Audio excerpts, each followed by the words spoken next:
Okay, Good. there you go. So point being in this list, which I appreciate you all having read, we made a lot of cost conscious trade-offs to get into the home.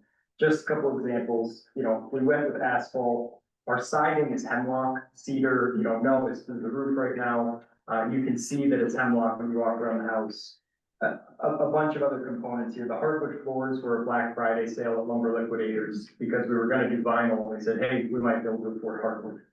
All of that to say, we did what we had to do to get into the house, but we don't view this as a luxury premium material build. Last thing I'll mention, thank you to the listers. The last time we appealed the topography, you did make an adjustment. We still believe that the -20% for the slope is perhaps a bit understated. I included this anecdote that we can't even mow the front pasture, whatever you want to call it, because of the ledge and the slope. The person who came out said, I won't even bring my equipment on here. Okay. So I'm good. Okay, thanks. Thank you. Cheryl? Yes, hi. So just a quick reminder to the BCA members that we did go through a townwide reappraisal this year, and much of what we know is our town changed. So through the sales analyses and new Marshall Swift construction tables, we've moved from 2016 values to 2025 values, and neighborhoods have changed.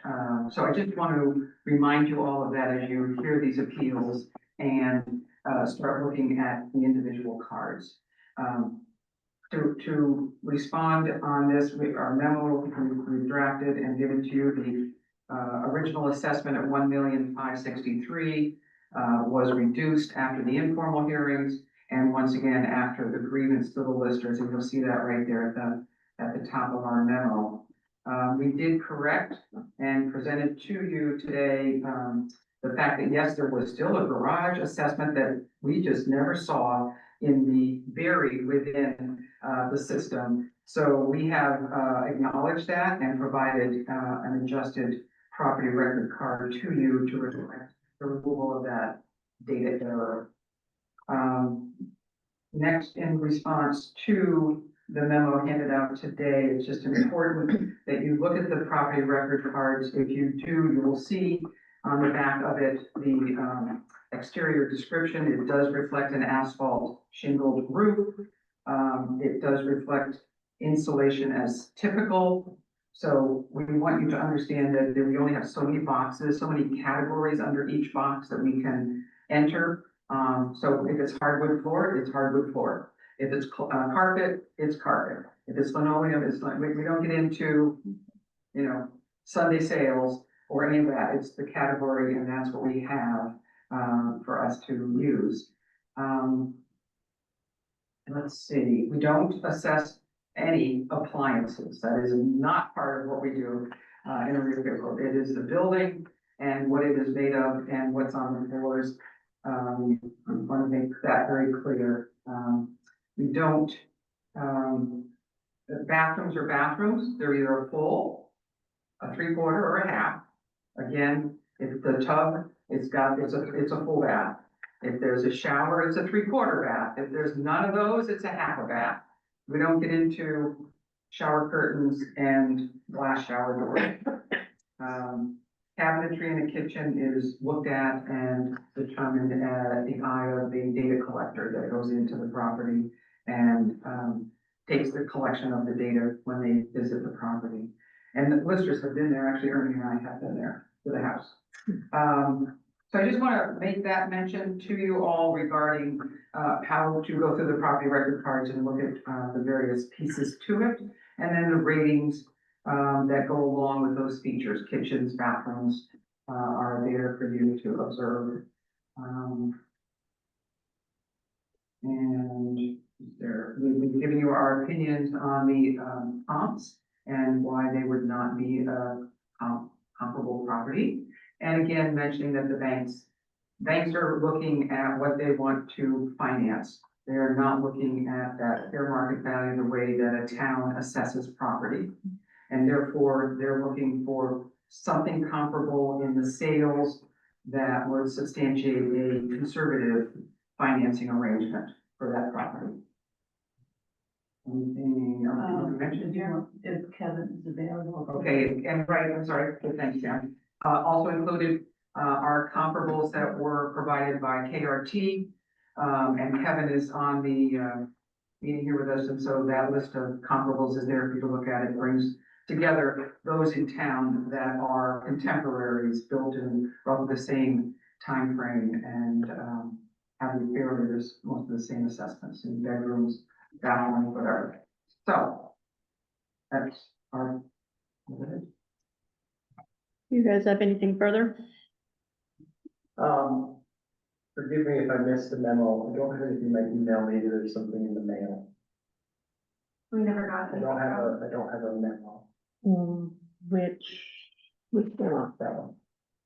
Oh, you didn't get the lister's packet? No, It was emailed to you on Okay. Monday, so it there, is possible if there, I didn't see it in my day. I thought the PCA, yeah, but I don't have anything else. okay, it went out Monday night, Okay, so I can dig I through. will check, and my apologies if I missed it. The only response I'll give, again, appreciative of the listener's time, is that the appraisal, to be clear, was not done by the bank. The appraisal was done by a third party. It doesn't work, not paid by the bank, it doesn't work for the bank. Okay. Does anybody on this side have a question, Dave? Was the appraisal done with the knowledge of the price of the property as well? or- It's completely independent. But, Or wait, sorry, ask the but question. was it, yeah, maybe a stupid question, but the value of the property, was that separate from the appraisal of the house? Or did the price of the property? I understand your question. Include in the price of the house? It is included. It is the 9.5 acre property with the house on it. Okay. Any other questions from our side of the table? Brandon? Go ahead. I just, do you have a figure how much the house cost you totally to build? Yeah, the total bill price. I could pull a bunch of receipts and get it. Our total to the builder that was paid was in the 900s. I remember that because we had to keep it under $1 million. And then at the end, I became a builder to finish the house. So it was in that. It was around 9:35. Suzanne? I have a question for the listers, is that okay? Sure. Okay, these KRT comparables are in, with each of the things that we're looking at today. And so it's the last page of the lister packet that I'm talking about, this thing. And, so you have the square footage, you have the total assessment, and then you come up with a value per square foot, which is basically the total assessment. Like for the first one, it's 1,471,500 divided by the 22,970 acres. And that's how you come up with the 495 and down from there. But how do you count for the difference in the amount of land for each one of these? That's what I don't get, because you're comparing these numbers, 495 with 619 and so forth on the comparable, but I don't know how you deal with the fact that there's different land for each of these. So I would defer to Kevin, because he pulled this comparable list, if he would respond for us. Kevin, did you hear that? Yeah, sure. The subject property has 9.56 acres. And 4 of those comparables are, 2 of them are similar and 2 of them have less acreage. But they're essentially just one building site as well. So, if some parcel has more acreage, it's just excess acreage. All we're talking about is one house on one house lot. So, there are variables to each piece of property, but when you look at them as a whole in the range of the values, the subject property appears to be, fairly and equitably assessed. But I don't see how you can then come up with median prices and mean prices and compare them when one of them has 40 acres and one has 3 acres. It seems like you would have to have a land adjustment in there somewhere when you're comparing these square footage numbers.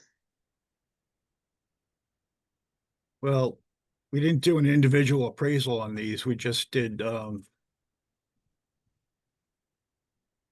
we're just looking at, again, they're just on one house lot. It's just one house lot, the parcels, even if you discounted the one was, with 41.7 acres, the value is still going to be, fairly inequitably assessed in relation to these properties. Suzanne, I believe that square footage value is based on the square footage of the house and that has nothing to do with the land. Yeah, that's what I'm saying. And if you look at the third property there, which has 41.7 acres, there's quite a bit more value there, and the additional value would be the value of the land over and above the value of a house. What do you mean by quite a bit more value? Well, we've got 1,471,000 versus 1,546,000. The difference between those two would be the difference In the most excess, likely of the excess acreage between the 9.5 and the 41.7. so the first, like, I think what Kevin is saying is the first 2 acres of the site. which Yeah, I are most understand. I expensive, didn't. right. I just So, don't and know. then you take all the additional acres and they're in at a set amount, which is a reduced amount after the first 2 acres are assessed. So I think that's what Pam and Kevin are saying is that $100,000 difference is the extra land, the extra acres of land. We have to look at the card. Yeah, it just seems like there's something missing from the chart because you're just comparing these numbers, but not really saying, okay, and then we added thus and such for additional land or whatever. We need to wrap it up. Can I respond just briefly? Okay. This, I do have one issue that we're comparing, our value under KRT to other values under KRT. Our argument is fair market value based. I would expect these to be close comparison because they were created by the same entity. But if our house were truly worth 1.471, there would be an arbitrage opportunity in the market. I know that based on what we paid, and we would see a lot of builders coming into Norwich to build and sell. So that's my disconnect is market value.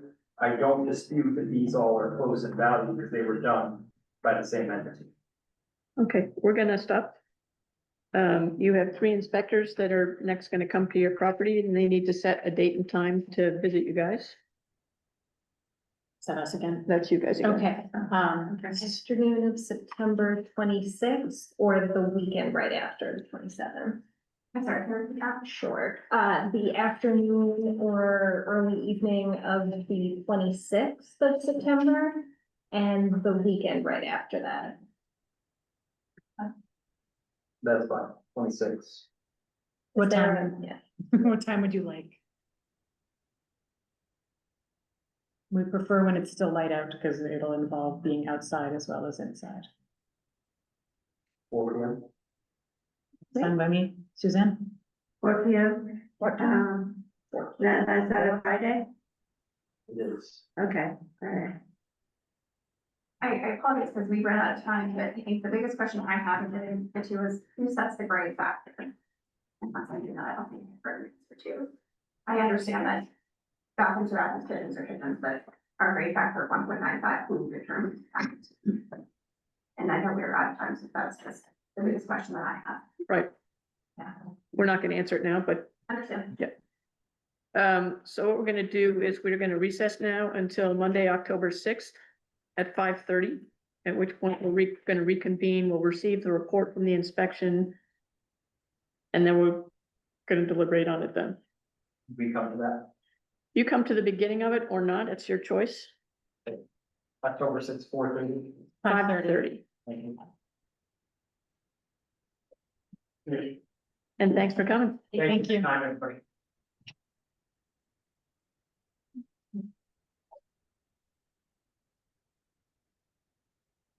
What we need to do, like, the 3 of us are inspecting. I don't know. The next.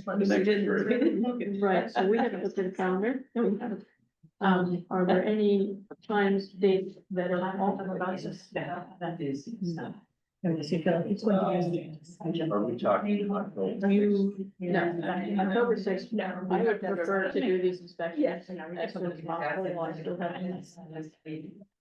this in my head. No, I think they're just. So if I had a brother, I would do it sometime next week. Next week. For the, You guys can come take a seat. We gotta have three, so. I could do anytime on Thursday or Friday. that's the 25th or 26th. Correct. Select. Or we do it every day. I know, yeah. So. I'm giving, no, I don't know, my little brother, I'm getting vaccine. I was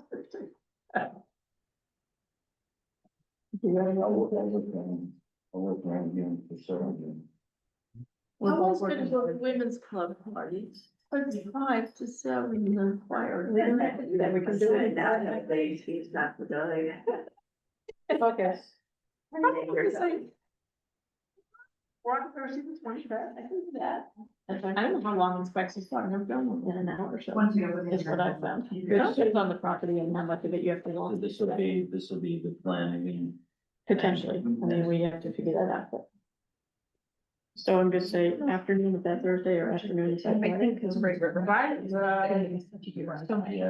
I did scan all of the stuff and then. The site inspection. Right. I think I thought you said. So we can to go into the next week, or what time can we start on the The Thursday? last 2 days at a conference and I was not. Can we start at 3 on Thursday? Let me ask, maybe you can answer my question. On Monday, the 22nd, I haven't called to the blood donation party on Thursday. I have a feeling that's too close to the blood. But if that's too close, then. Right. Can't get blood. Huh? Can't get blood. I don't know. I don't know. Boy, you just. Well, no, they have to have certain. Before you go for a walk. I can do 3:30 on Thursday or Friday, Okay. whichever works for you. We'll try and do them all on the Thursday, just give them a moment. Okay, yeah, assuming that sounds good fun. I was gonna try to make my COVID appointment too, so. Thanks. I just do the same. I don't wanna do that. Oh, they said another deliberation days that I didn't know about the 6th. I didn't know about the 6th either, but now I have it down. No. No, just 5. Setting these 5. Oh, We're gonna do Okay. each group, okay. because too many different people are Wait, involved. I don't October know 6th, Who's coming and who's not 5:30? coming. Starting at 5 to 7 PM. Oh, okay, that's actually a good night for me. What happened to the other? Well, I put a new sheet over there that you haven't signed yet, but I will get it back from them and then you can sign it. Because I have one here. Thank you. My chair too far. Sorry. Hold on.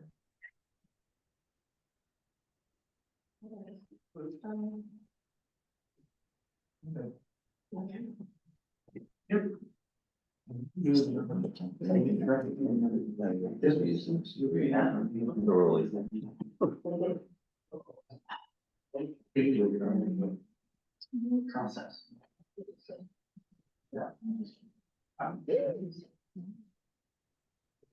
Using 30 minutes.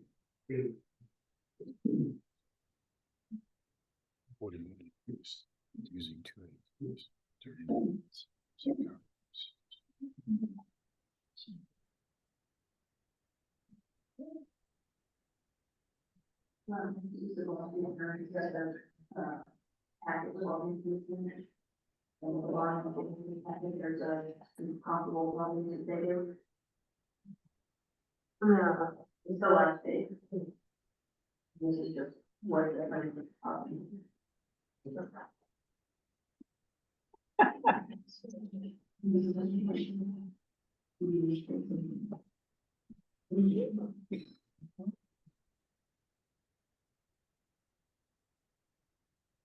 Do you want to do introductions and then we'll start? Sure. You guys want to start by introducing yourselves?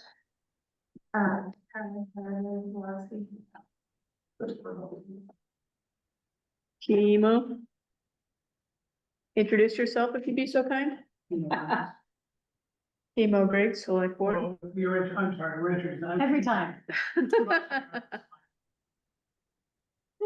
Brian the justice of the peace, to be clear. Krista Maffei, Justice of the Peace. Lily Twyman, Town Clerk and BCA Clerk. Felix Manny, Justice of the Peace, BCA Chair. Priscilla Vincent, select board and not justice, and BCA. Susan Ryder, Justice of the Peace. Dave Kreml, Justice of the Peace. Pam Smith, Marshall. Shirley Bird, Lister. And Kitchel investor.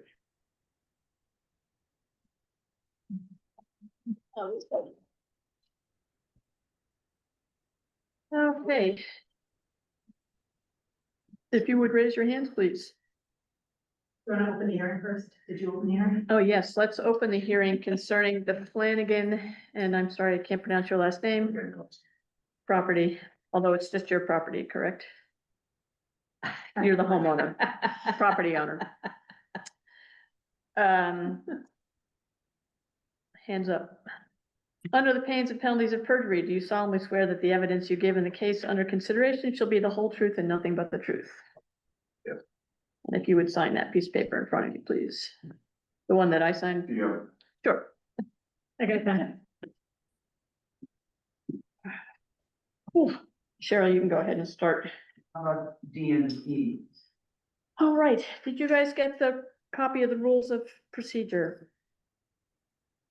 And do you understand how this is going to work? Cheryl's gonna introduce the property, you're gonna have 5 minutes to speak. The listeners will then again have 5 minutes to speak, we'll ask questions, we'll set a date to inspect, and set a date to come back for the end of the hearing. Anybody at this table need to recuse themselves for any reason? No, we don't. All yours, Cheryl. Okay, thank you. So the next hearing is for, property located at 153 Delta Drive in Norwich. It is a residential dwelling and 5.33 acres. Parcel ID is 14-021.100. And the current value assessment was 509,100, and I would just refer the board to a further description of the property in each of our memos, more detailed, but that's enough for the hearing, I think. The floor is yours. So really, we're like everyone else in town, because of the sizable rise in our assessment. I've lived in Norwich most of my life and slowly watched property values creep up out of reach of most people. It's been highlighted in town plans before that housing in Norwich is getting out of the reach of the normal family. The 2020 town plan mentions housing affordability has been a concern in Norwich since 2002. I think that the assessments this year highlight that even more so. The assessment of our home more than double. There has been no significant change to our home that weren't anything close to doubling, and the building value, which has more than doubled for the land value. And really what we come here to ask is why, how is it being calculated? Why is it being raised so much? I asked the same question of the board of listers. They told me there's a chart, and they couldn't give me any further evidence as to why it was being risen so much. They even removed one of the lines of depreciation on our assessment card for the fact that we are on the border of Hartford. We utilize no Norwich roads. Our mail is entirely Hartford. We entirely access our home through Hartford. Hartford EMS is who's going to respond. We pretty much don't utilize much of anything in Norwich, and the depreciation line has now been removed after our appeal process. Even Green Mountain Power views us as Hartford, not Norwich.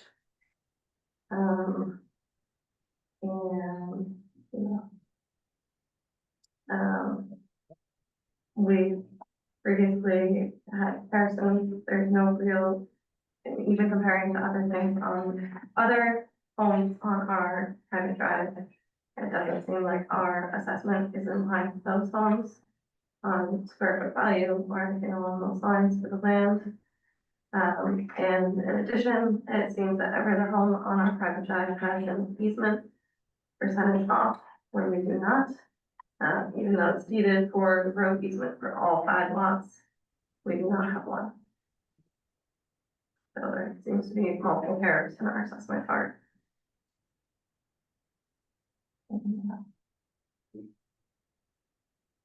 You all set? I had a little trouble understanding her, but can't ask if you made any major improvements. Fran, you need to wait until it's our turn for questions. I'm sorry. We just need to wait until it's our turn. Listers. Listers, thank you. Again, listers have prepared a memo and responded to the appellant's use of certain properties as comps. And we've given our opinion on each of those as to why they may or may not be a comp for this particular property. The other part of the history on the assessment is that the increase, as you see in the memo, of $54,500 was the result of removing an economic depreciation reduction for location of 45% on the dwelling, which has been applied since 2017. And we discovered this as a result of the grievance process. It was removed in the interest of treating all Delta Drive properties equitably, as none of the other properties enjoyed this economic reduction for location. So that is just being pointed out to the boards of authority on our behalf. And we did not have the opportunity to visit the property during our very tight schedule for inspections. And so we were unable to verify any of the property record card information during the grievance process. Like to respond to the. And Are you- then it also just mentioned that there was no trespassing on the property during the reappraisal, so they would not go to the property without the landowner calling them during that callback process that was provided, so that the reappraisal firm could go in and do an interior inspection. Are you done, Cheryl?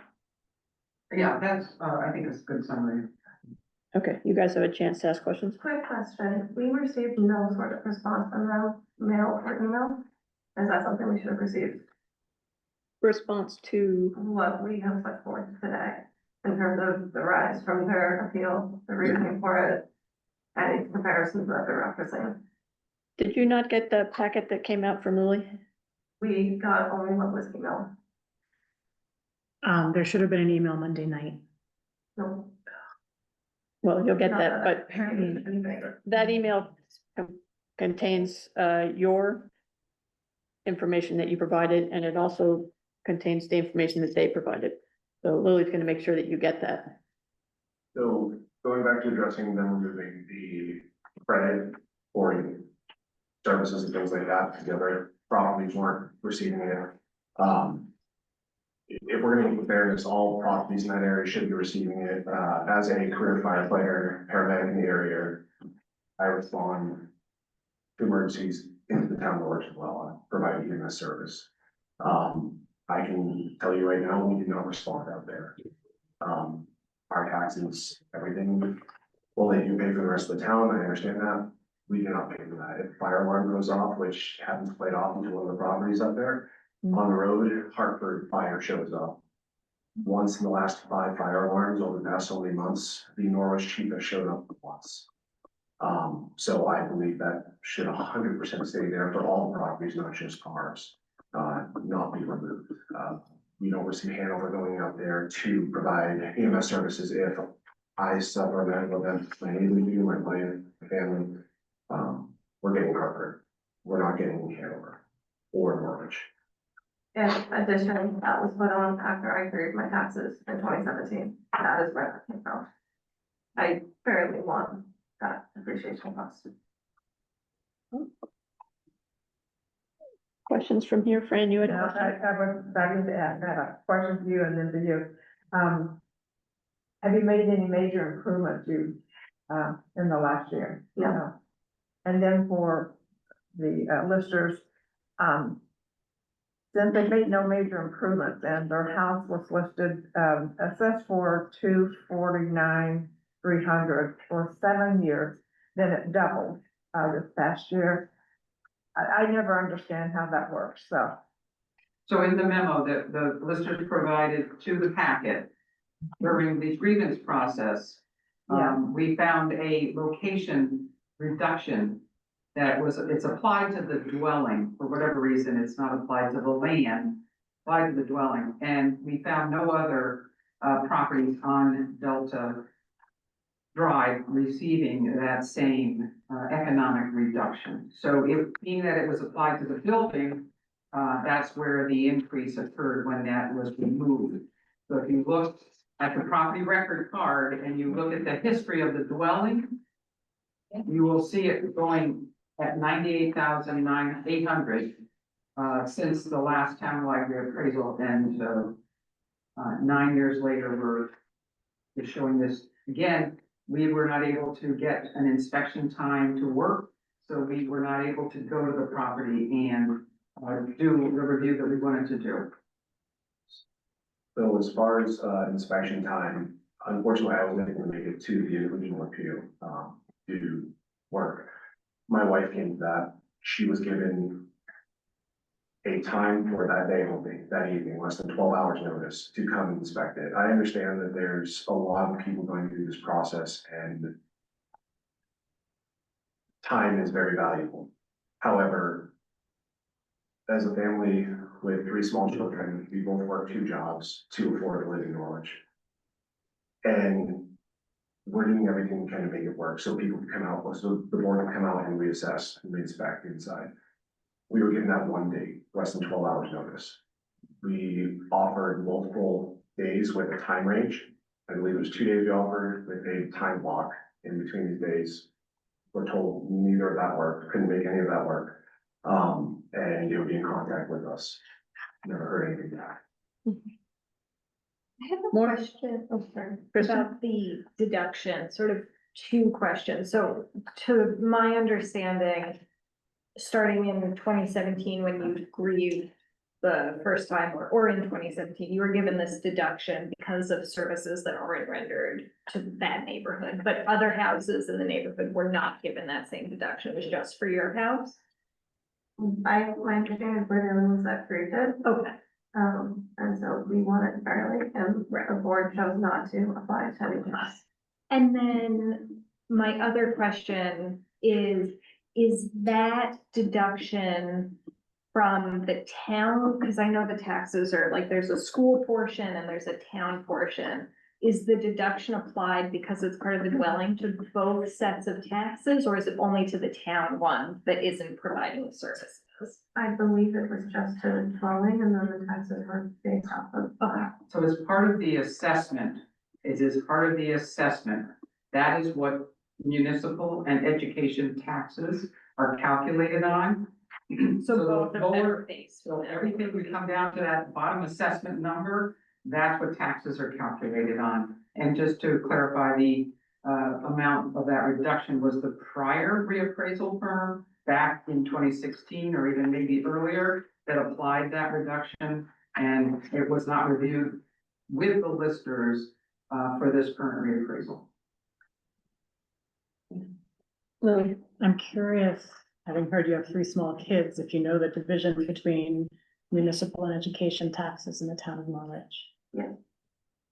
So that 80% of your taxes go to education tax Yes, and 20% of the services that you don't get. I grew up in town. Okay. So.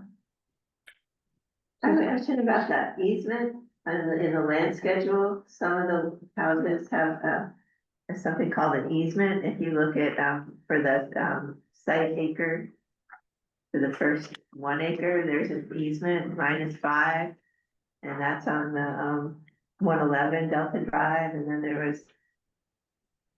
it was mentioned, you mentioned something about an easement, that some of them have it, some don't. It's on all of the properties from ours. And what is that easement? We didn't research that. That isn't from the appellant's property sold, or it's not something is, an easement is typically an arrangement with the property owner and someone else to come across their property, or Velco, or something of that nature. It could be a utility, it could be a right of way for access. It's deeded in for all properties to have private drive. And private drive does cross over our boundary. The cul-de-sac also is on ours as well as the drive after for private drive. And yet we still do not have easement depreciation. So somebody has a right to cross your property? They have a right to utilize the cul-de-sac and then they must come through our property to access up into the final house. In Private your drive. deed. It's in our deed, yes.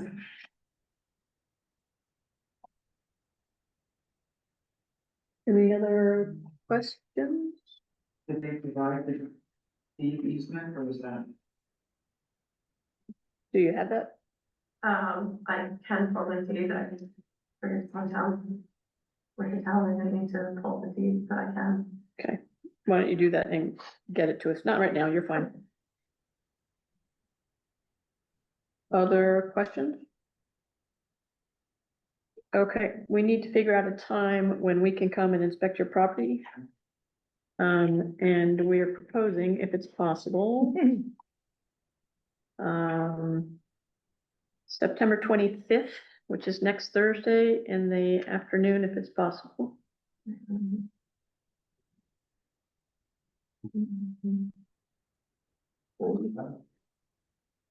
We don't have a specific time that afternoon. We're gonna try and do several the same day, but, only one of you needs to be there. I mean, you may both want to, but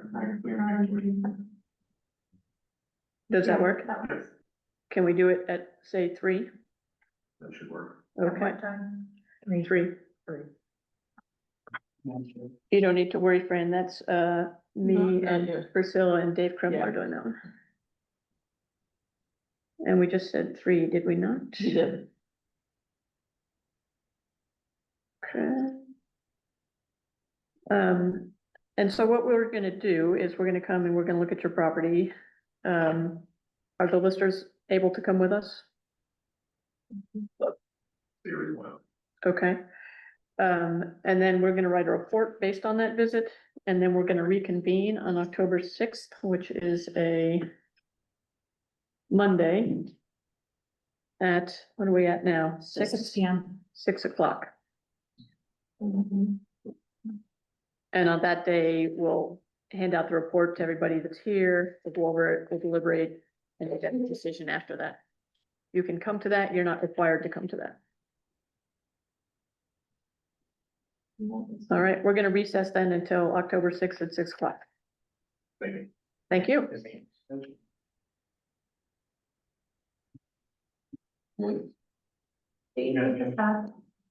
No, you can keep that.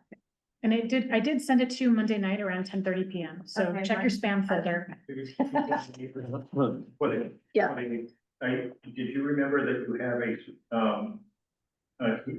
an inspection for Great River? Two Different, different groups. Hmm? Two different groups of people. Different groups. Yeah. Yeah. No, we're good. Thanks, Phil. Thanks, guys. Thank you.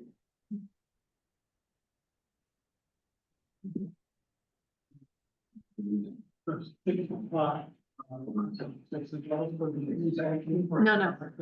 So what we did before we, got here today, we knew who was attending. You were going to work on that.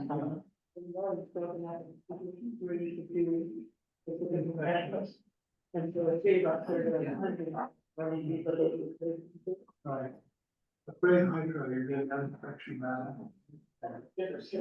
Yeah. And then we can meet on the 6th, the same group of us. Yeah. And the group is great. But then we'll keep reporting. It's great. Yeah. Stop them for-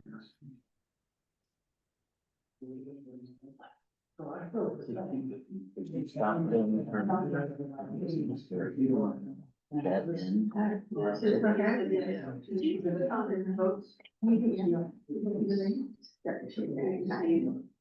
So if I said yes, Yes.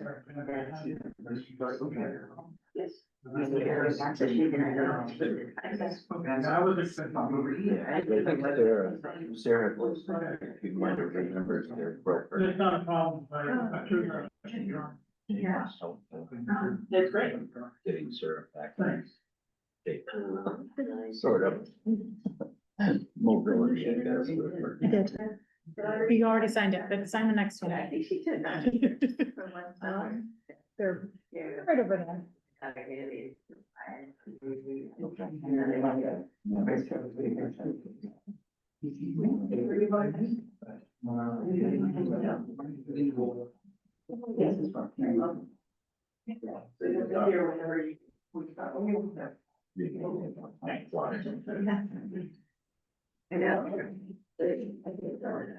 I just have to do this last one, right? Yes. Sarah. First, last one was Another one after this. Katie Kitchel. What about? That's on the agenda for today. Yes. Yep. So I don't know what she's saying about the last one. Oh, because I already put it out for the next. Oh, the last one I need to sign. Okay. So that would be a good time to use the restroom. Yeah.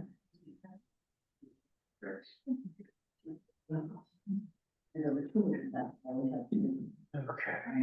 Don't I? Don't die. I don't want to admit it. Do we need to buy yarn? I tried to knit at one point years ago. I was at the river. Like 4.5. And then like going through and so maybe it was slow. You should see my knitting during select board meetings. Sometimes I have to move it out and go back because I'm relaxed.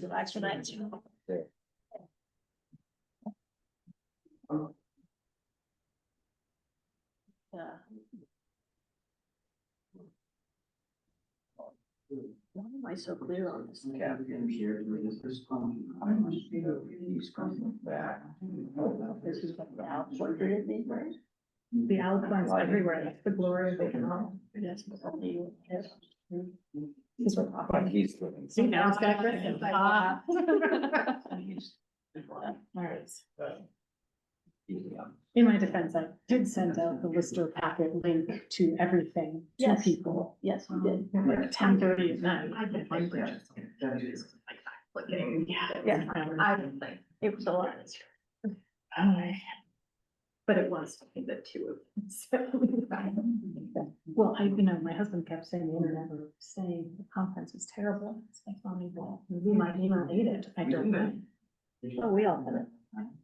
Yeah, because you guys were a separate email, so, I mean, that tells me emails are going out, but we got it now. It's, Oh, boy. yeah, yeah. There's a lot of material. There's a lot. So did it go to spam? I don't know where it went for them. Why would that happen?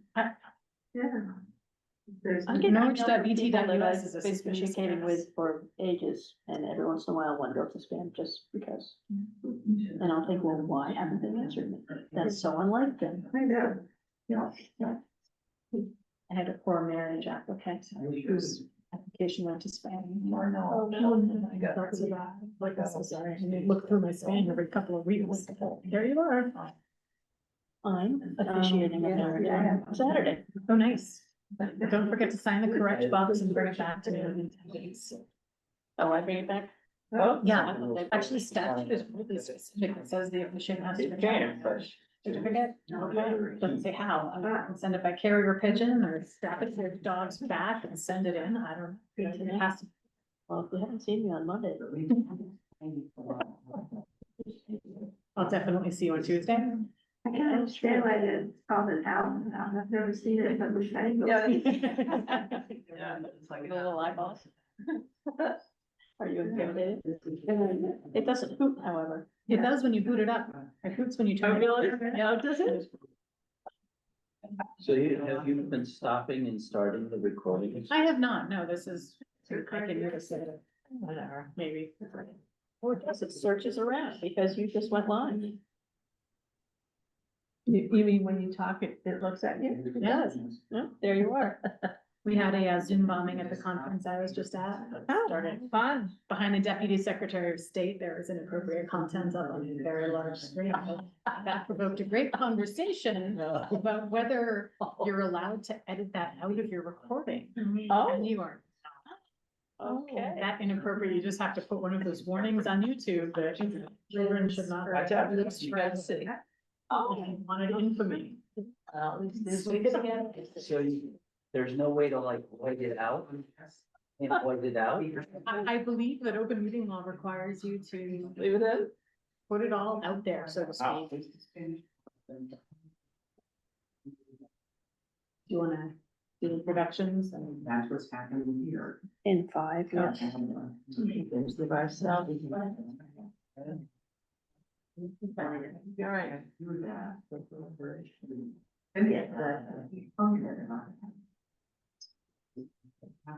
So Delta Drive is out there. Leave that one at 3. We can't do another one until 4. Oh,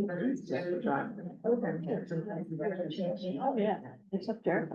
Yeah, apparently, yeah. You know, where Nan lives, Nan Conger. I've never been to her house, but I know she's way out there, so she has a way to the post office and basically lives in Hartford. But it sort of makes you wonder. Do you want to read your other town? Kids can.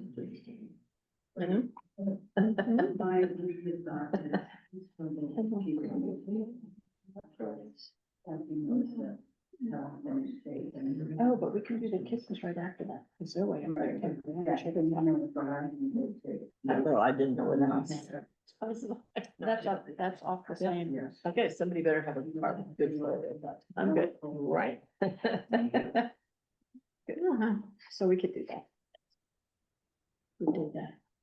3:30. Oh, how long was that road? Was, You by Belmont, is it? Yes. that we got down for so long? And it was a house that burned to death. Yeah. Yeah. Okay. So we could potentially do 1 and 3, 1 and 3 phones. Yeah. Right, we can ready to mom said that. Yeah. At what, wait, that was a good day. Thursday, we're talking. Yeah. Something like Tuesday, that's in Thursday, I suppose. Do you enjoy being in the paper?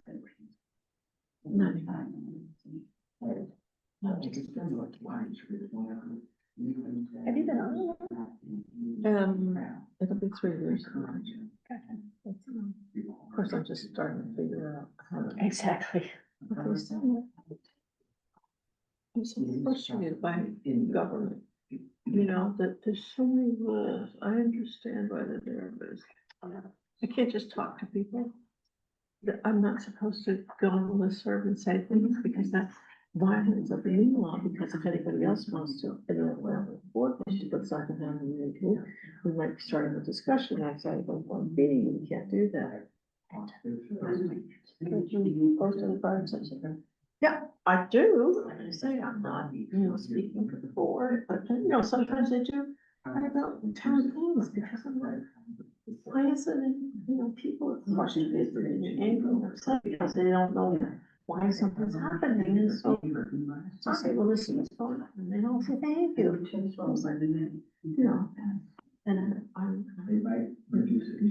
quite regular contact with Britta Valens, who works part-time for the DPW. Every time she finds a thing, and I've encouraged her, put something up about her road's gonna be, so people were so upset. The first time I was like, there was a sign at one end of Bragg Hill, the other end of Bragg Hill, but if you lived in the middle of that 5-mile stretch, you didn't know. And somebody said, hey, I drove all the way to my usual line of Bragg Hill Road and discovered I couldn't get through it. Because they just don't get it. Yeah, people, so many people say, well, what are our property taxes going to be doing? So it's like, well, something else could be supposed to be. But I won't mention who, but, it's like, okay, so this is, Remember, we're still recording this one. well, We're gonna start anyway. so what? I don't care if I'm recording. Go for it. I'm not hiding anything. That's my problem. I'm too transparent. Why don't we start with Pam this time? And- Well, we have to call you to order and all that stuff. No, we're just introducing ourselves. Oh. Hello. Chair is trying to- Oh, The chair would like to start with introduction, and so I will introduce myself. I'm Pam Smith, one of the listers. Cheryl Lindbergh, lister. Richard Kelly, Lister. Oh, we're the Guo family, I'm Ray Guo, John. just cultural difference, but husband, wife. We don't culturally, we don't change last name. Well, we don't always either. Chemo? I'm Kimo Briggs, crossing guard and on the select board. I'm Freddie Jasper, Justice of the Peace. Krista Mathey, Justice of the Peace. Lily Tryman, Town Clerk and BCA Clerk. Elise Manny, Justice of the Peace, BCA Chair. Priscilla Vincent, Select Board. Suzanne Leiter, Justice of the Peace. Dave Kreml, Justice of the Peace. Okay. We're gonna open this hearing, which is about. Is it Go? Is that? Yeah. Guo? Just call me Ray. Well, but it's the Woe and Zhang property, yeah? Which is parcel ID 12-006.110. And I need you two to raise your hands, please. Under the pains and penalties of perjury, do you solemnly swear that the evidence you give in the cause under consideration shall be the whole truth and nothing but the truth? And if you'd please sign that form in front of you, that would be great.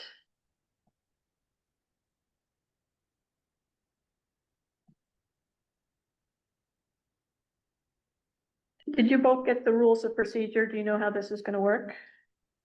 Okay, and does anybody at this table have a conflict of interest and need to recuse themselves? No. All right, Cheryl. Okay, thank you. This hearing is for parcel ID, as you mentioned, 12-006.110. The property is located at 139 Hemlock Road. It is a residential dwelling and 2.14 acres with the current assessment at $779,600. The floor is yours. Thank you. We just got the memo from the email. I think compared with our original grievance letter, I think there are a couple of misunderstandings, and we do have a question. The misunderstanding, if you look at the memo, is from item 1, encapsulated property data. We raised the issue during the grievance. However, I think, and the lister did come to our site for inspection. Can you speak up just a little bit? Thank you. My voice tends to be soft, Yeah. sad whenever I'm I think the total unfinished, the finished and unfinished area. What we asked to kind of correct was from the EQS on the property card, EQS 3/4 story, which is basically our second floor. There's a large bedroom, almost more than half of it is not finished. We've included a photo recently. So that's the part I think they don't qualify as finished area. So we want that to be kind of reflected on our property record card. I think after the site inspection, look at the updated property record card. That part was not corrected. There's another part I think we do also that I think the listers did address, but maybe I think we should reconsider, which is the basically the space above the garage, reflected on the property record card is the HSD half story. I think, when we saw you there, the visitors did notice that it was mostly for structural support. It has to be there in order for the roof to be pulled together. It's not used. I don't think it's usable. We don't intend to use it. It's merely a structural, kind of support. However, if you look at the valuation, per square foot, it's double the price for the garage. In other words, the garage is used and the garage is valued 670.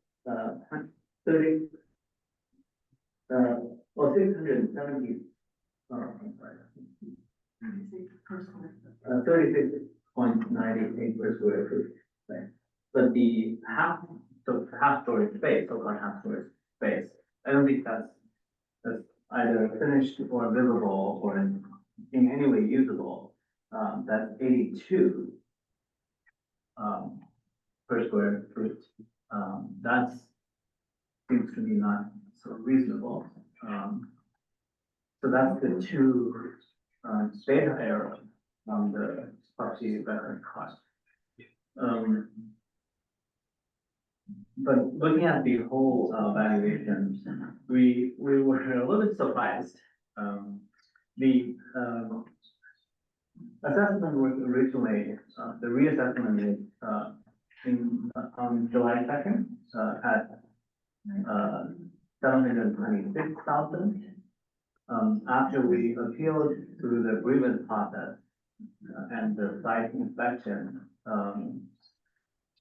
as I mentioned, the update wasn't exactly what we asked for, and the property assessment was not reduced, but rather increased to 779,600.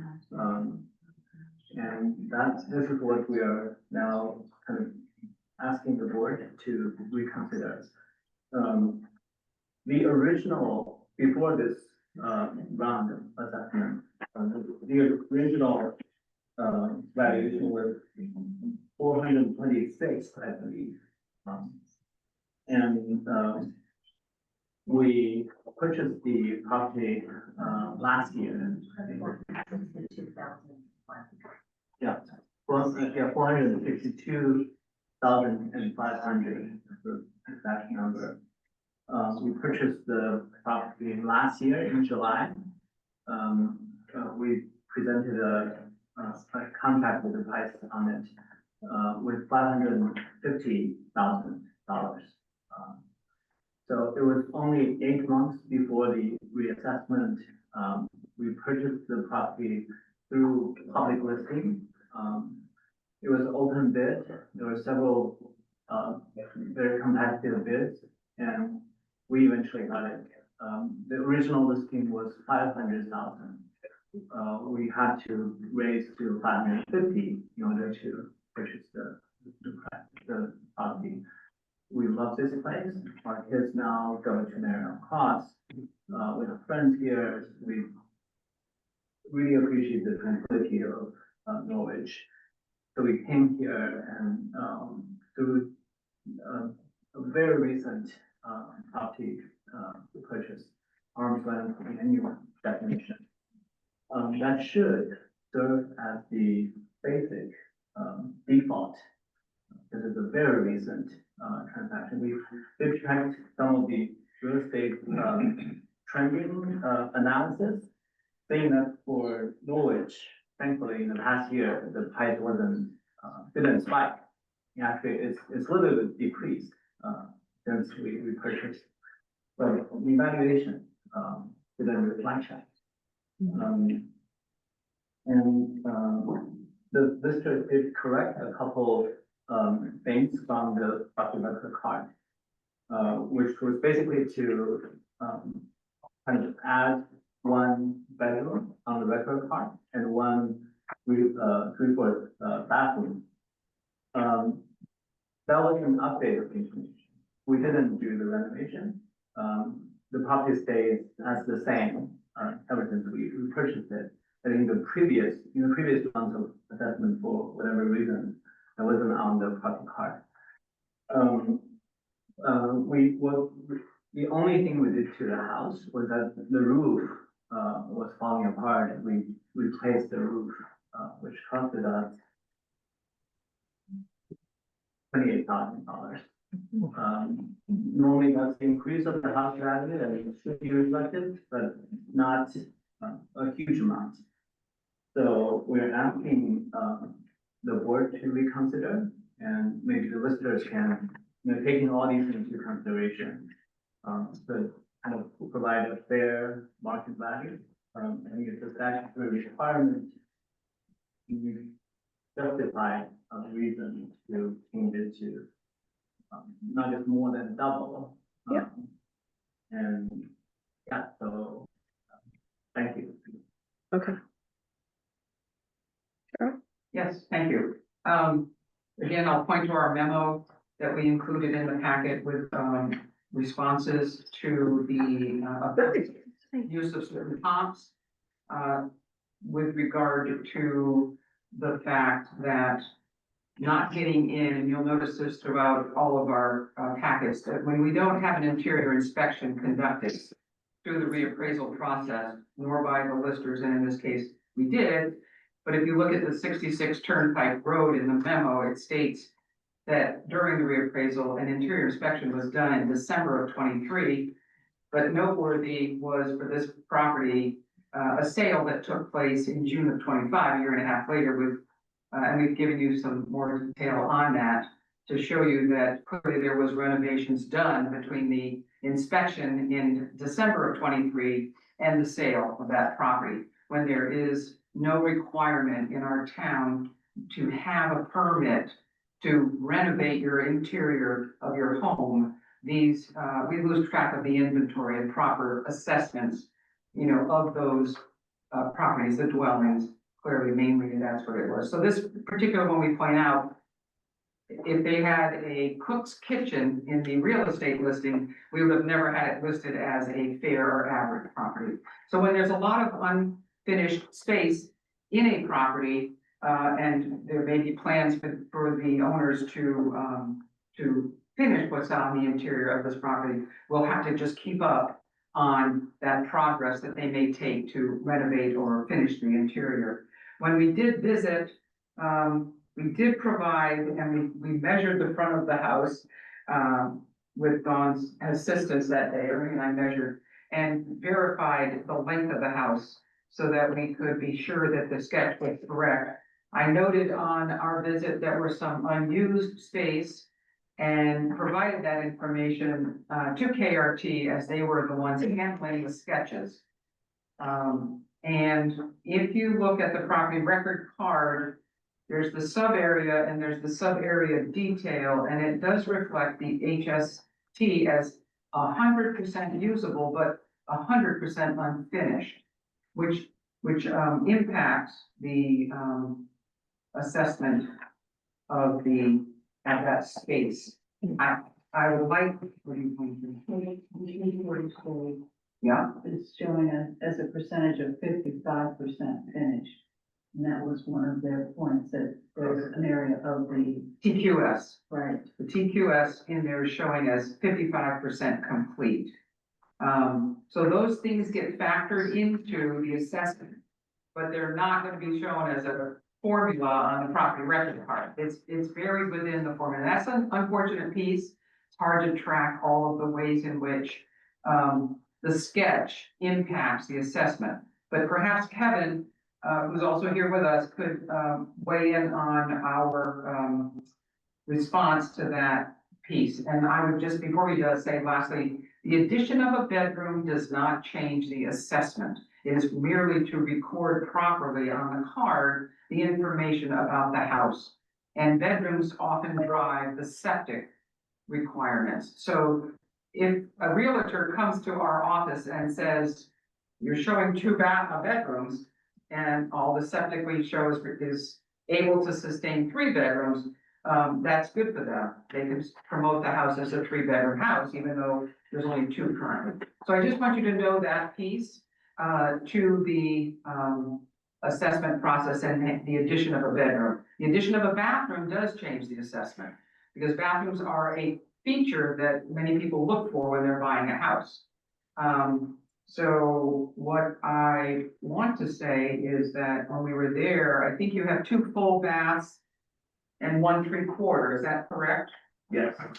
2 full and 1 3/4, one of which we didn't have at the time prior to our doing our inspection. So we got, oh, they didn't have the 3/4, sorry, yeah. So I don't know, Kevin, do you have anything more to reflect on with the sketch? Well, yeah, in regard to the sketch in the unfinished area, under the depreciation field, you'll notice that we have it as UC under construction 10%. So that amounts to $85,436, which is basically an estimate of what it would take to, finish the area. It may be more than that, it could be less than that, but just from our model, we did make a reduction because of the unfinished area as well. So we flagged the property because it's unfinished, so that next year the town can go out and review the property again. Thank you, Kevin, and just for the benefit of the BCA, so that category on the property record card discussing depreciation, if they were not under construction, if there wasn't an economic location adjustment, they would only have a 6.8% depreciation because the house is fairly new. So the newer the house, the lower the depreciation.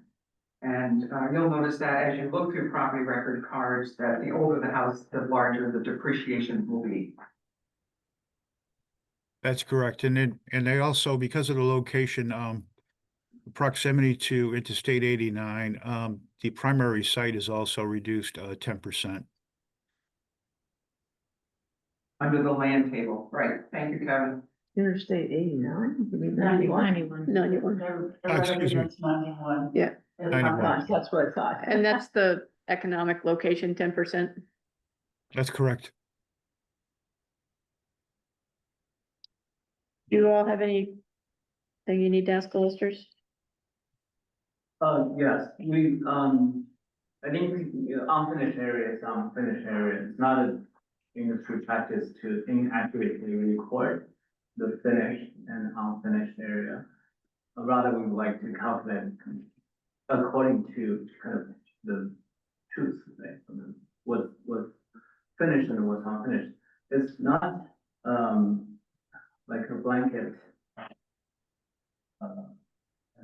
like discount of the total value would come to. We would like to reflect the fact, right? So how many unfinished and how many finished areas. And again, I think the 2 data correction we would like to make. The listers did go to the site and consequently was surprised. It's not reflected on the updated property record card. So that's the factual areas we would like the board to correct. Thank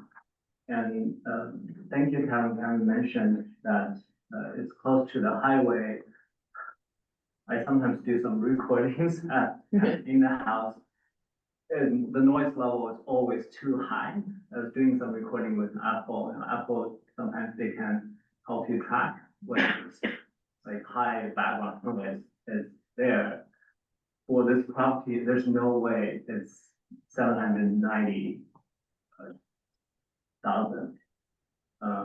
So I don't think the reassessment reflects the fair market value. Okay. And we would like to work. Thank you. I just wanted to point to the BCA that there's some comparables. Right. ART provided. Yep. Does anybody have any questions? Priscilla? TQS, what's TQS? 3/4 story.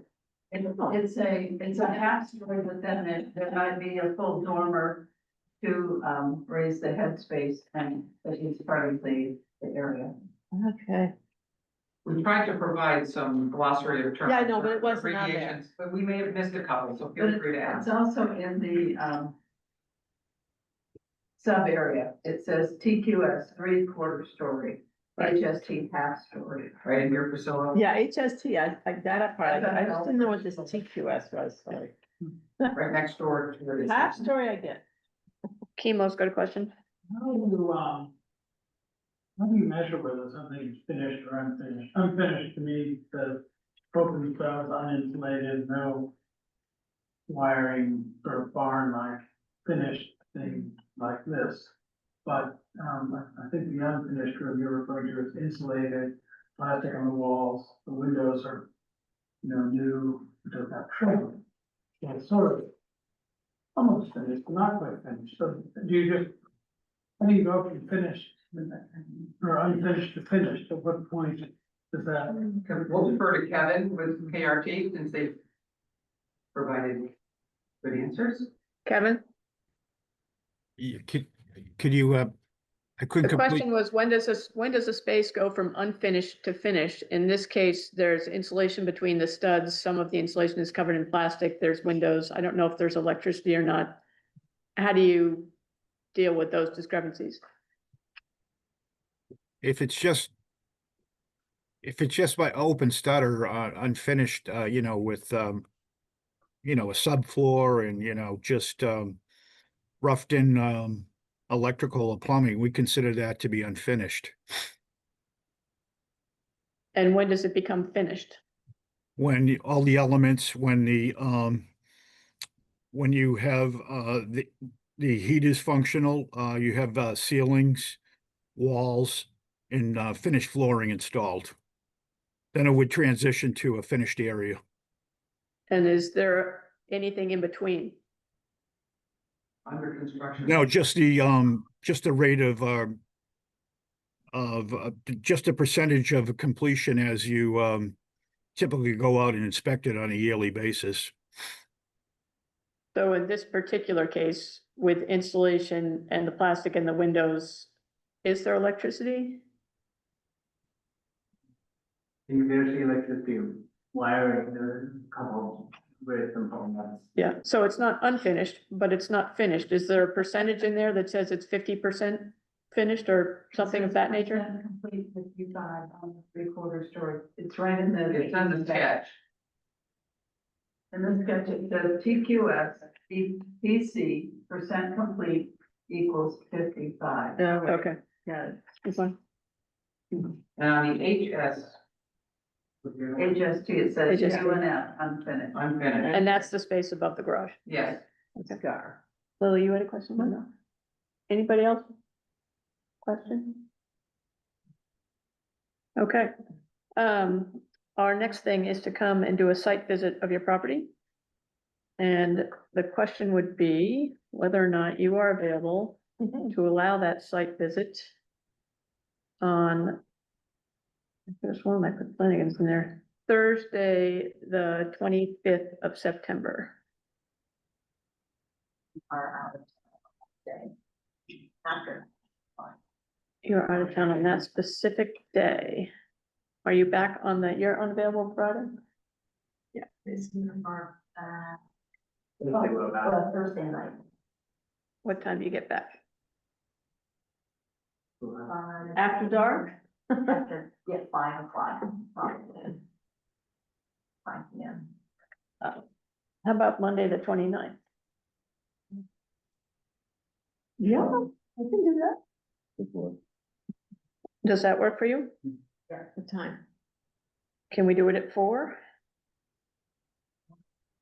or should work. Okay. So 4 o'clock on Monday, September 29th. We'll see you there. Can I? Recess too. Yeah, yeah. And then we're gonna be recessing, so we're gonna come and visit your property. We'll report on the visit of that property, and then we have to reconvene to deliberate on the report. And we're gonna be doing that on October 6th. What are we at now? 6:30? At 6:30. Okay, we're gonna recess until then. Was that okay to come to the? Yeah. Are you guys coming to the inspection or you've already been? We would join just to be there if that's okay. Okay, and you're fine with that? We're fine. All right, thanks for coming. Thank you. For some reason, I don't have. What did we say about Flanagan? We said the 25th at 4.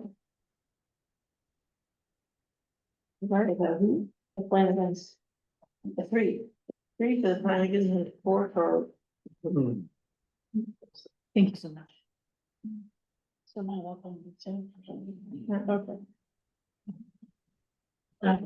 We're gonna put Katie at 4:30 in this, because we have to run it, and it's the same things I can have last week. Yeah, there was meeting that night. So we started at 5. I started 6:30, we're gonna do Katie at 4:30.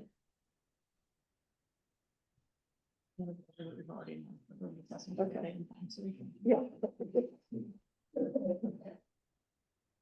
Okay, so we'll just start with that. Yes. You're gonna send us a memo after all this.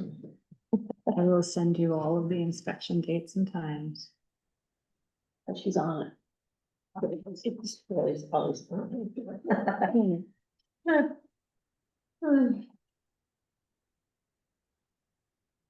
Katie, you can move up to the appellant table if you would like.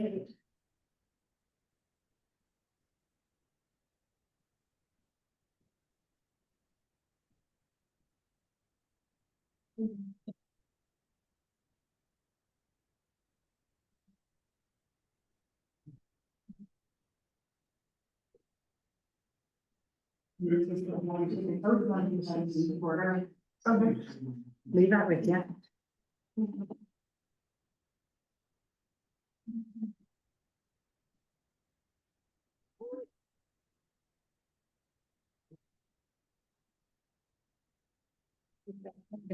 Two tables next.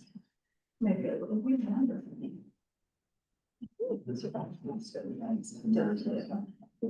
I knew we had to.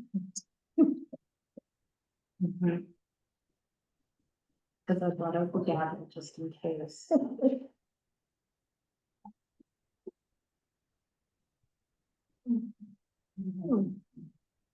We've got too many site visits down here. Where are we going?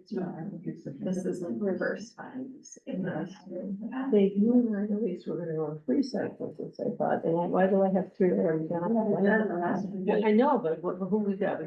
We had, But it's Flanagan 3 or Flanagan at 3 on Thursday the 25th. Yeah. Nobody at 4 Then we have, 4 o'clock. on Monday Monday, the 29th. okay, so nobody, okay. Hopefully we can do this for number. Right, as well, because it's up there. Oh, the same neighborhood. Joyce, this sign is now, or do we need to wait? You have to wait till you take that. Don't jump the gun there. If everybody is ready, why don't we introduce ourselves? Chemo? Griggs, Graphic Garden, and so my member. Hi, Fran, the Justice of the Peace. Fran, hi. Kristen Maffei, Justice of the Peace. Lily Tremont, Town Clerk and BCA Clerk. Alex Manning, Justice of the Peace, BCA Chair. Priscilla Vincent, Select Board. Suzanne Leiter, Justice of the Peace. Dave Kimmel, Justice of the Peace. Kitchel, I'm not a Justice of the Peace. These guys are getting. And Pam Smith, Lister. Cheryl Lindbergh, Lister. And you can tell me, Mr. Okay, let me just get up to speed with the right packet. Right, we're opening this hearing. It is about the Kitchel property, which is parcel number 14-026.000. If you'd be so kind as to raise your hand. Under the pains and penalties of perjury, do you solemnly swear that the evidence you give in the cause under consideration shall be the whole truth and nothing but the truth? And if you'd be kind enough to sign that? Am I the witness? Yes. Yeah.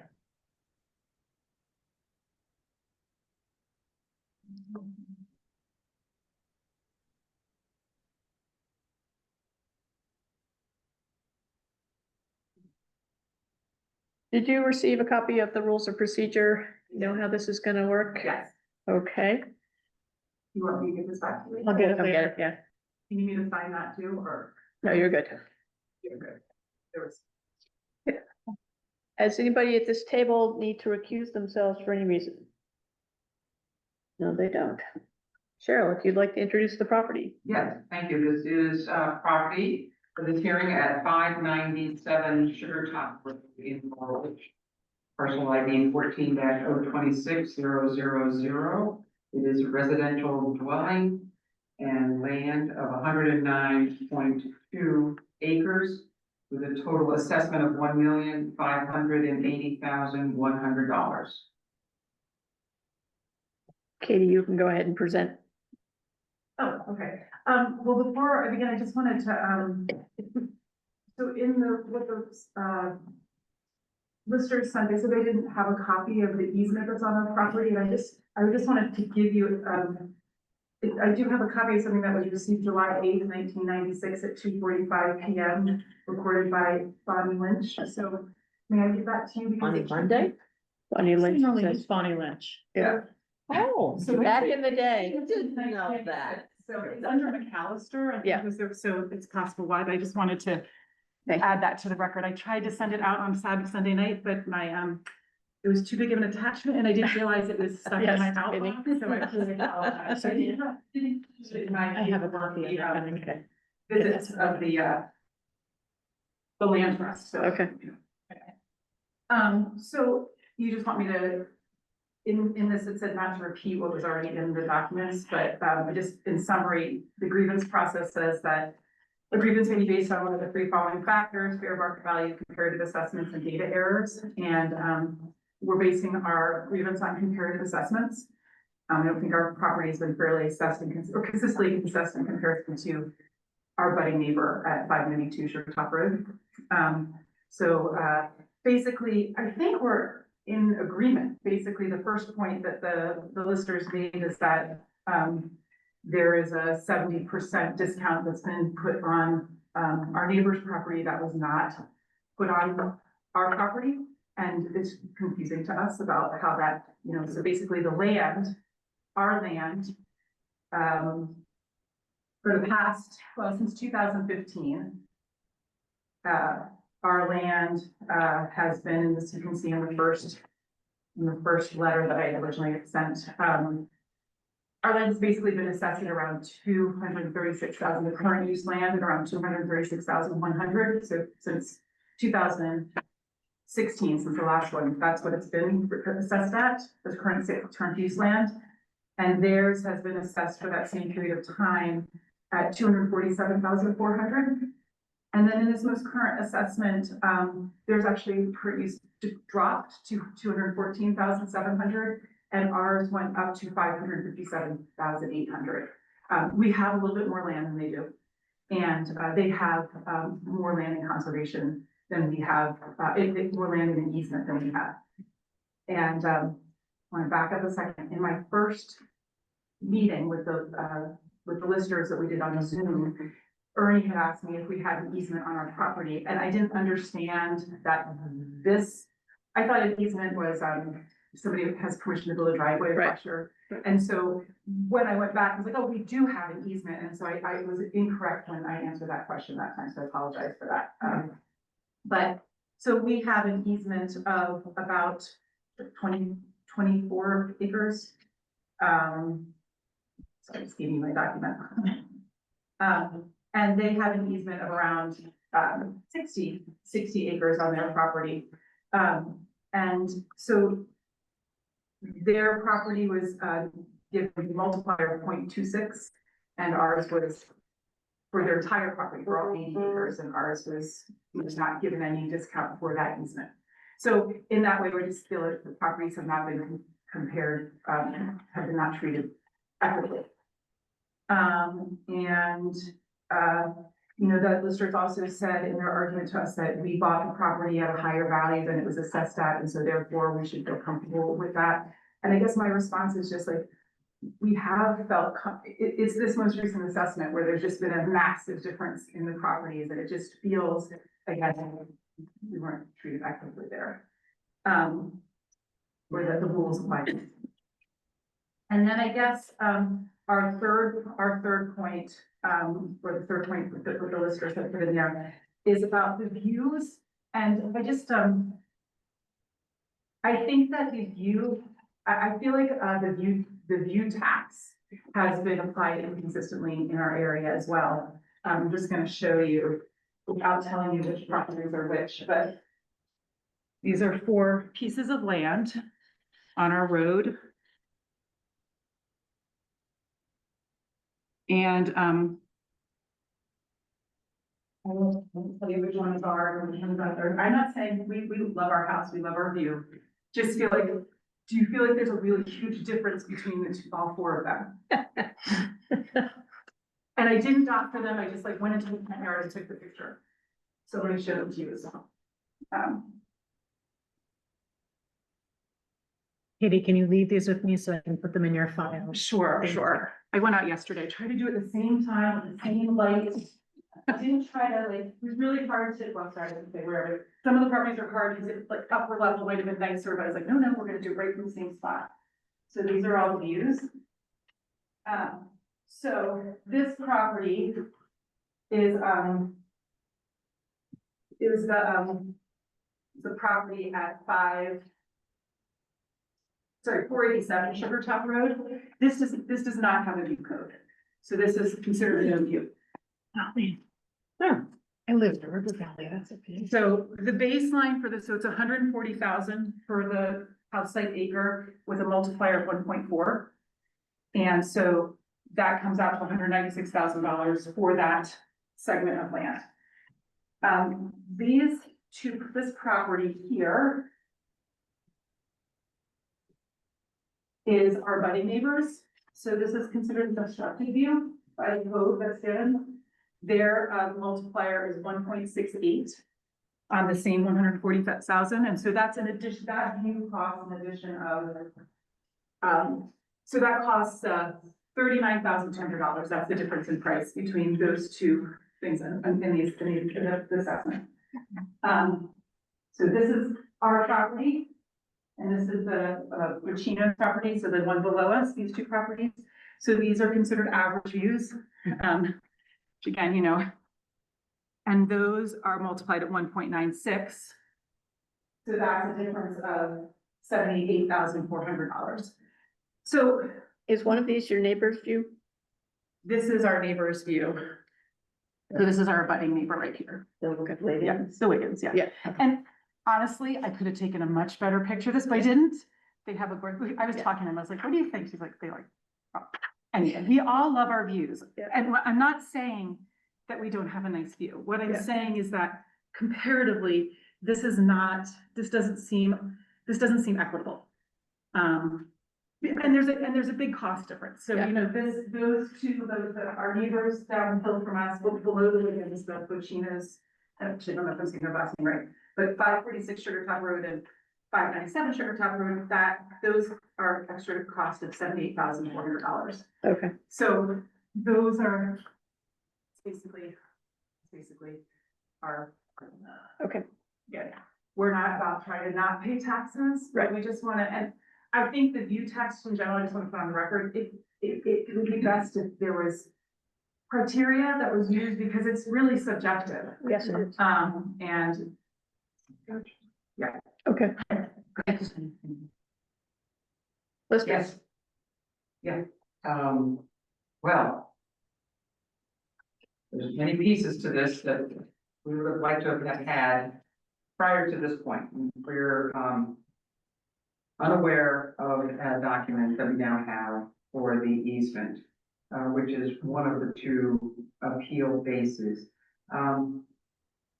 It's unfortunate that, we were not consulted in the process of applying this negative 70% reduction on the neighboring property. We are, in our memo, explained to you that it was not anything that we supported. It's we're not sure why it got added. We had no knowledge of it, and therefore it's an inconsistency in our minds. But the other part that happened is if it is 60 acres that this should be applied to, it was applied to a total of 83.6 acres. Well, we're not, this is not under appeal, so there's nothing at the moment we can do to correct that. But it is applied incorrectly to a quantity of acres that it would not be reflective of if you look at the easement. He also looked back at the data collection card and there was absolutely zero mention of an easement or, you know, request to have this kind of reduction. We have no idea how this came about. You're talking about the neighbor's property. The neighbors. How they got there. How the 70% easement got applied, because it didn't appear to be a discussion. When the data collector went out, they did not come in for an informal hearing, they did not come in for, a grievance. So we have no idea how the discussion came about that this easement would even be applied to their land. They didn't come in for agreement. They did not come in for a grievance, right? Yeah. We never heard from these people, and there's nothing on their data collection card that would indicate that they requested this or discussed this with the data collector. So I think some of what might be helpful is to have Kevin speak to this because it wasn't there prior years, as we've mentioned. We went back and reviewed this in prior years and it wasn't there. So Kevin, I don't know if you can help me on Wasn't there this. on the Wiggins or what? The wagons didn't used to have the reduction and now they do. is what we Okay, said. so this is a This new is thing new for the this Wiggins. year. New this year. Okay, Kevin, do you want to speak to that? Are we talking about the 592 Sugar Top Road? We're talking about the 70% reduction on 597, No, 592 Sugar Top Road and how it came about. Yeah, because they had a conservation easement.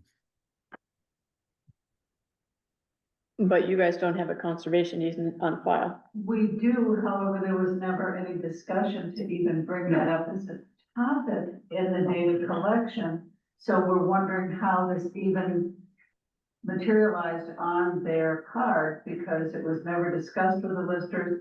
It didn't appear to be discussed with the property owner. And we don't know the genesis of this adjustment. And Well, the percentage that was applied. We applied the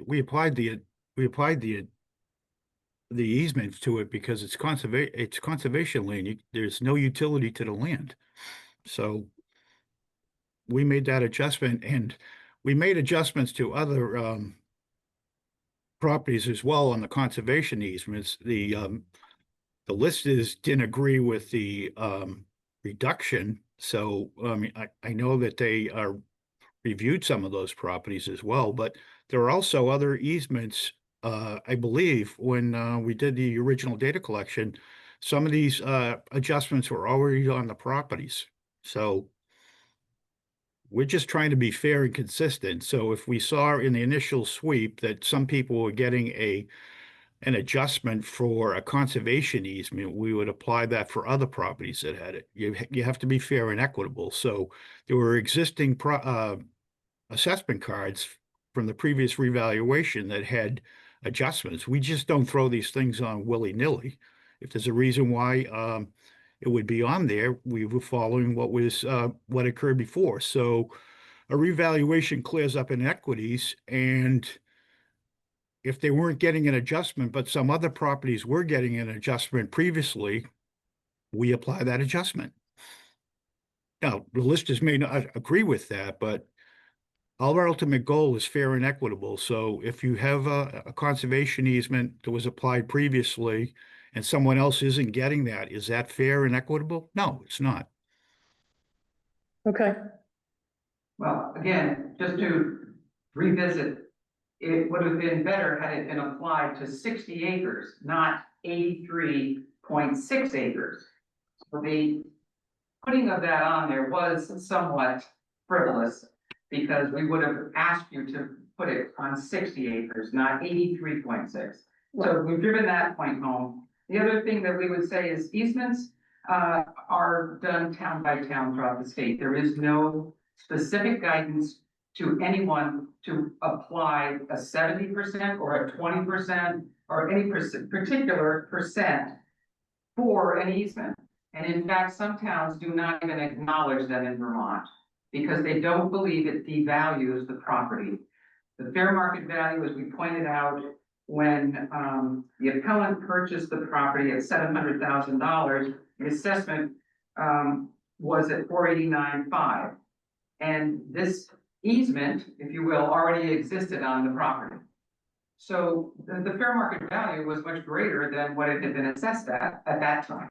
And this is what does happen. People are more than willing to pay a fair market price for a property because they know it's not going to be developed. They don't have to think about any, having anybody build, and the neighbors don't either, quite honestly. It's a valuable piece to the neighbors of any parcel that has an easement or any type of restriction. So I just want you to know that what Kevin said is we did struggle with applying percentages, just broad brushed to any property and to any number of acres on it, and which acres to apply it to without reading the easement. We did not have a copy of that easement in our files. For whatever reason, it had never been given to us. So this is the first we've seen it. And quite honestly, if we'd had a conversation, we probably would have discussed a percentage that we all felt was appropriate. There are other ones that aren't 70%. So I just want to point out that piece on our behalf. And then KRT also did supply some. Okay. Suzanne? Yeah, I'm just kind of curious about the process because when somebody does an easement, it gets recorded with the town. So is it normally given to you, or is it, do you expect the landowner to come to you and say, hey, I now have an easement? If it's recorded, we are typically given copies. Our files in there by, I'll use the word street address, that we'll keep copies of anything that is associated with that So it's address. not, the burden isn't on the landowner to make sure that. It's, yeah, the landowner definitely needs to record this, and then typically. Yeah, well, the yeah, town that's clerk's the office, lawyers record it. So, we would, yeah, we would, and the group that is getting the easement, this goes back to 96. So that's how old this is, and it only applies to 24.37 acres. So those are important pieces. We would have taken this all into consideration and what restrictions are dictated in this conservation restrictions and the development rights. So that would have been what we would have liked to do, and that's what our guidance from property valuation and review tells us to do. Yep. Look at each one and come up with what seems appropriate, if anything. We went out of order. Did you have anything you wanted to add after they spoke? No, again, we have a property easement.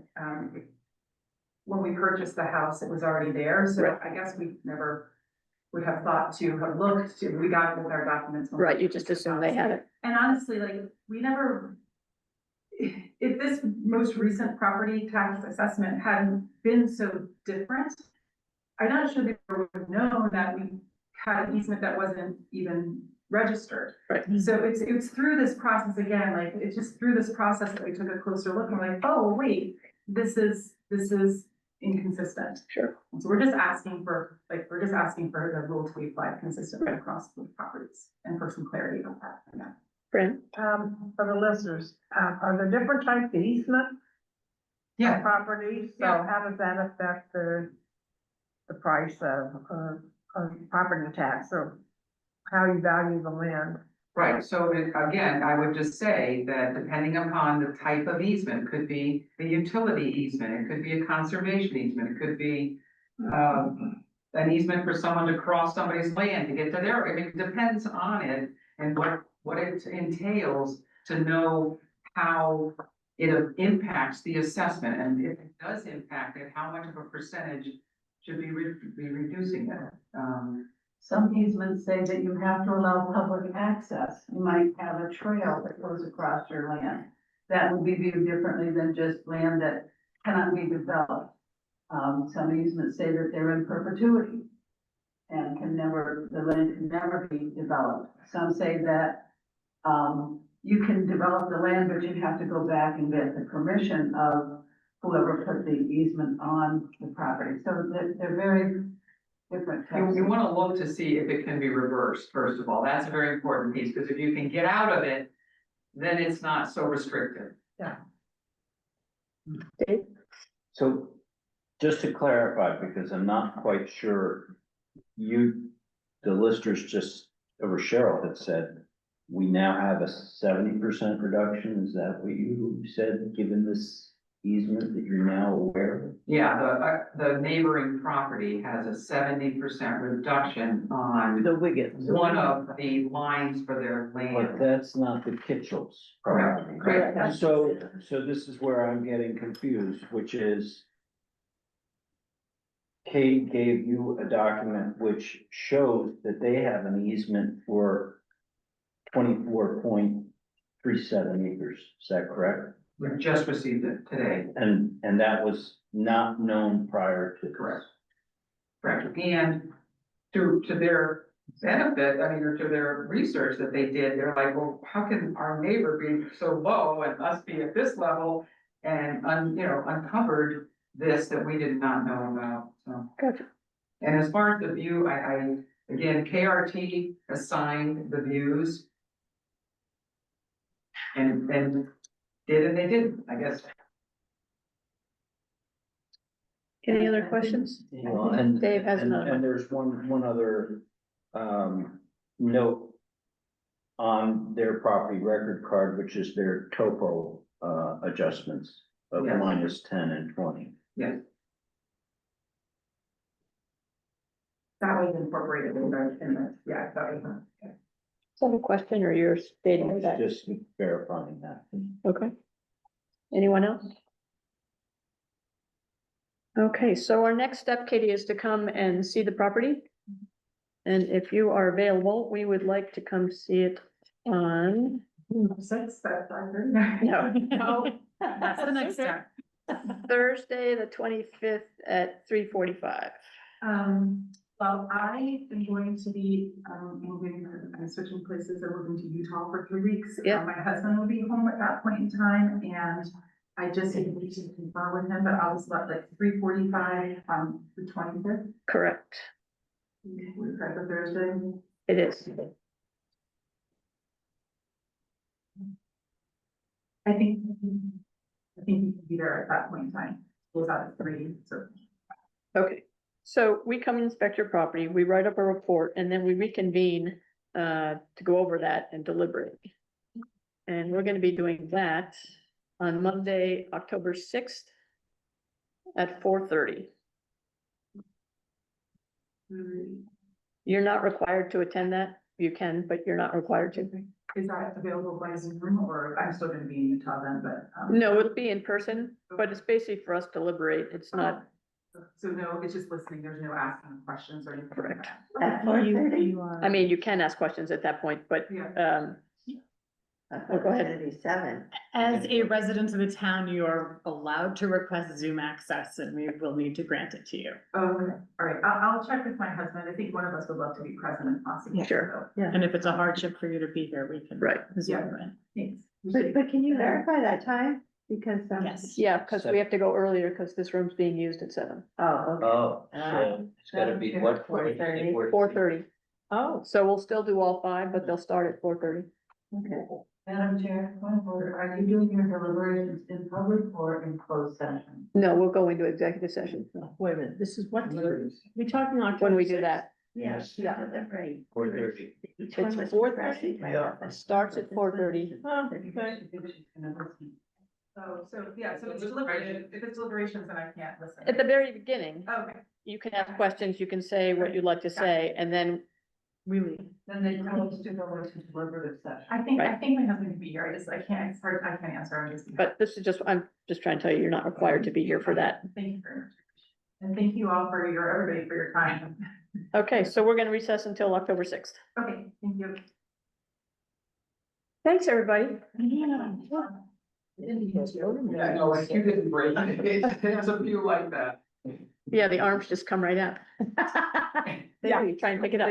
Whoops. Yeah. Sorry about that. You know this.